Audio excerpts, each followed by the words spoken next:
પંચમહાલ જિલ્લામાં જાંબુઘોડા તાલુકામાં મનરેગા યોજનામાં થયેલા ગેરરીતિને લઈને કોંગ્રેસ નેતા અમિત ચાવડા દ્વારા ગંભીર આક્ષેપો કરવામાં આવ્યા છે।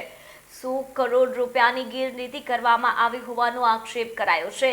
ત્યારે હવે પૂર્વ મંત્રી અને કોંગ્રેસના નેતા ઉદયસિંહ બારિયા દ્વારા સમગ્ર મનરેગા કામોને લઈને તપાસ કરવાની માંગ ઉઠી છે।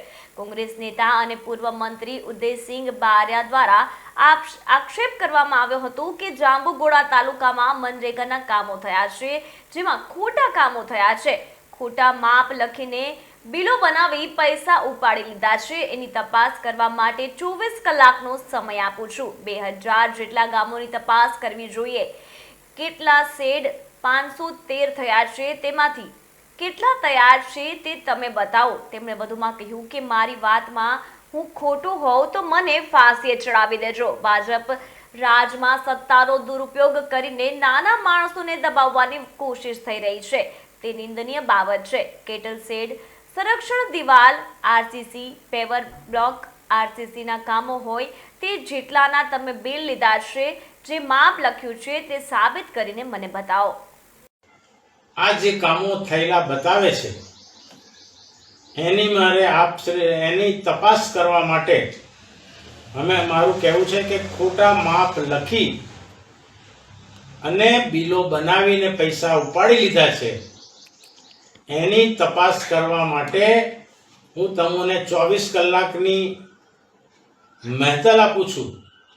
હાઈકોર્ટના સિટિંગ જજ, તમામ પ્રેસ મીડિયા અને પબ્લિકને અમારી વચ્ચે જાંબુઘોડા ગ્રામ પંચાયતમાં થયેલા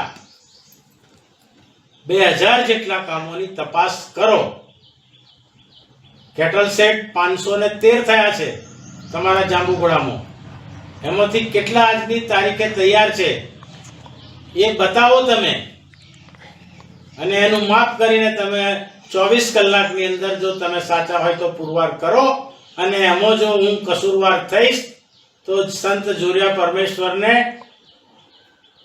જે જગ્યાએ ફાંસી આપી હતી એ કિલ્લા ઉપરથી મને ફાંસી આપજો।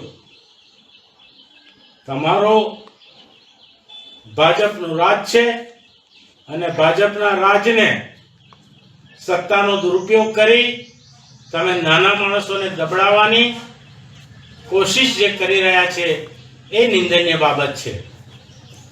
ત્યારે હું આપને આ 24 કલાક 72 કલાકનો ટાઈમ આપું છું, અને ટાઈમની અંદર તમારી જ ગ્રામ પંચાયતમાં તમારી માતાશ્રીના અને તમારા દીકરાના વખતમાં થયેલા કેટલ શેડના કામો હોય, સંરક્ષણ દિવાલના કામો હોય, આ આપણે પેવર બ્લોકના કામો હોય, આરસીસીના કામો હોય, એ જેટલાના તમે બિલ લીધા છે અને જે માપ લખ્યું છે એટલું સ્થળ ઉપર તમે સાબિત કરીને મને બતાવો, એવી આપને મારે ખાસ અપીલ છે।